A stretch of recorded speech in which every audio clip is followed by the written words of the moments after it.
All right, welcome back to the channel, subscribers. If you are not subscribed, hit that subscribe button. Look, let's talk about Deontay Wilder and Tyson Fury. Hey, the fight has been made. Tyson Fury did not run away. Congratulations.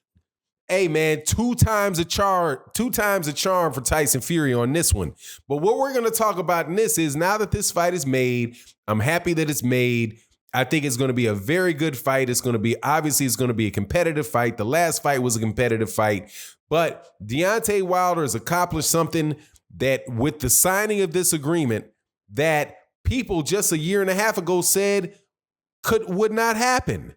Let's talk about that in this video.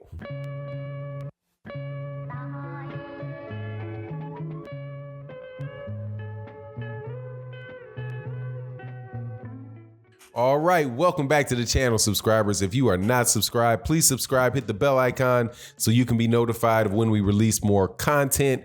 Also, thank you to everybody that supports on the Patreon page. In 2020, we've got really good stuff coming on the Patreon page. We're upgrading and changing the format of the Patreon. I think as a boxing fan, you're really going to like it. Also, I want to say special thank you to everybody that has joined the channel and helps us support support our cause. Also, make sure you're there on Sunday morning, 8 a.m. with myself, Blood Boxing, KQKC Boxing, Trap House Boxing, and the boxing historian Curtis Anderson, when we cover what happens this weekend, this Saturday night against Gervonta Davis, Yuriorkis Gamboa. We'll talk about the Deontay Wilder, Tyson Fury rematches that are supposed to take place. And let's get to this, okay? Now, here's what I'm going to say.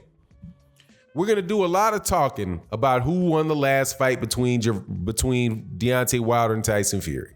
Who's going to win this next fight between Deontay Wilder? I just did a Gervonta Davis video.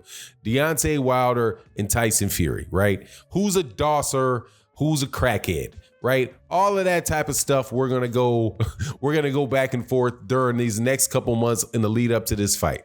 All right. And that's all fine and dandy. I rewatched the Deontay Wilder, the first fight between these two guys, and I'm telling you, that shit was a very close fight.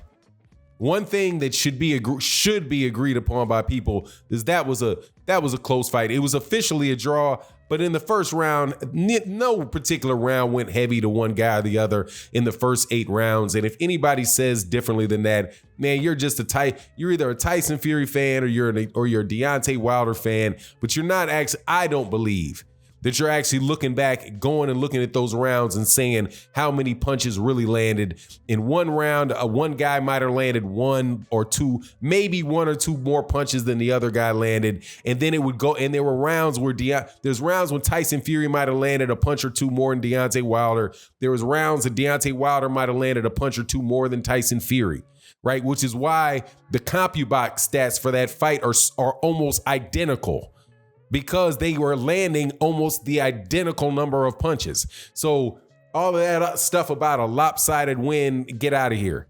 Okay, but regardless, we'll have a lot of those conversations. And those are fair, fun conversations to have. I'm really looking forward to the fight. I'm glad Tyson Fury manned up and took the fight, and he didn't duck out and run like he did during the first negotiation for the rematch.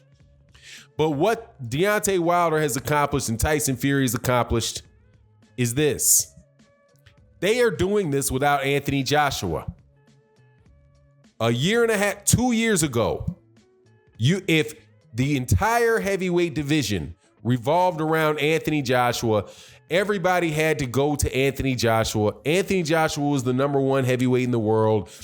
He was, nobody makes money without Anthony Joshua. Anthony Joshua was the king. Anthony Joshua, Anthony Joshua, Anthony Joshua. That was the constant refrain from Eddie Hearn, constant refrain from Anthony Joshua fans. Who's Deontay Wilder? He's never made more than $1 million in a fight. He's, nobody knows him. And then not only was there that argument, there was pay-per-view is dead. Then DAZN comes in, pay-per-view is dead. Who's going to buy pay-per-view? These guys, all of that stuff. Well, guess what you have here? You have a joint pay-per-view between Fox Sports and ESPN to cover not one pay-per-view, but two pay-per-views. And Deontay Wilder, now I'm speaking specifically of Deontay Wilder, there could be a lot of really good things said about Tyson Fury and what Tyson Fury's done for his career as well. And I think those are fair things to say now that he's re-signed. Okay, in between that time when he acted funny with resigning and this, there was no love for Tyson Fury on this channel. I was having a hard time saying anything positive about the guy because he ducked out of a fight. But now that it's signed, we can get to it. We can clear my head and say, okay, look, Tyson Fury's accomplished a lot in the last 2 years, not beating a legitimate fighter, but he has accomplished a lot of things coming from where he's come from. Deontay Wilder is going to make, according to reports, it's my dog again. It's my dog. Deontay Wilder, according to reports for Luis Ortiz, earned $20 million. Okay, on a 300,000 pay-per-view buy, a 300,000 pay-per-view buy fight. Okay, and I don't care what any of you dudes that are trying to minimize what he did have to say. If Deontay Wilder performed so miserably, why in the world would ESPN and pay-per-view be putting on another one? Huh? If Deontay Wilder did 183,000 pay-per-view buys or 25,000 pay-per-view buys or 2,500 pay-per-view buys, why in the world would PBC and ESPN be doing it again when Tyson Fury himself hadn't been on pay-per-view at all and he was over on ESPN Plus? Somebody with a lot of money and a huge organization that they run that specializes in sports thinks it's worth it. Okay, but regardless, Deontay Wilder, $20 million for Luis Ortiz. Do you think he's getting less for Tyson Fury? Or you think he's getting more for Tyson Fury? You think he's getting less for Tyson Fury? Or is he going to get more for Tyson Fury? He's had 2 consecutive pay-per-views over 300,000. Yeah, again, I'm saying over 300,000. Now you're getting to a pay-per-view where Bob Arum, now y'all know y'all love Bob Arum, so if Bob Arum says it, it must be true, right? Bob Arum says it must be true that this could do 2 million pay-per-view buys between Tyson Fury and Deontay Wilder. Let's just cut that in. Let's cut that in a fourth. Okay, let's just cut that in a fourth. I don't want to cut it in half. Let's cut it in a fourth and say 500,000. So 500,000 pay-per-views for Deontay Wilder, Tyson Fury. That would be 3, and this is for 2 fights, my friend. 2 fights. Not because it was a draw, they're going to have 3 fights, which means because if you have a draw and a win, hey man, the other guy can still get another chance to fight and even it up. And if they split the 2 fights, they'll probably do a 4th.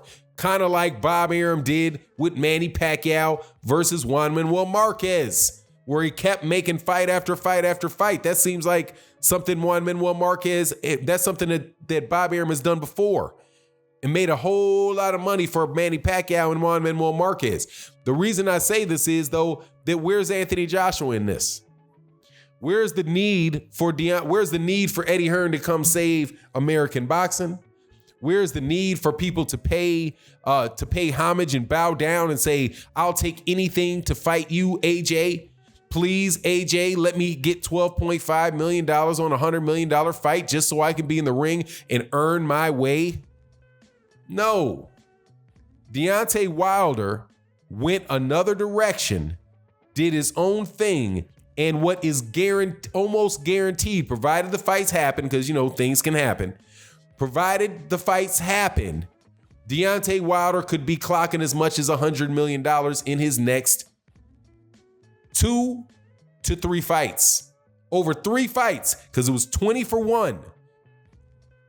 He's not getting 20 for Tyson Fury in either 1 or 2, and this is with pay-per-view. Deontay Wilder going his own way has very much the potential to make $100 million over his next 3 fights. And he did it without Anthony Joshua. So regardless of what happens in the fight between Deontay Wilder and Tyson Fury.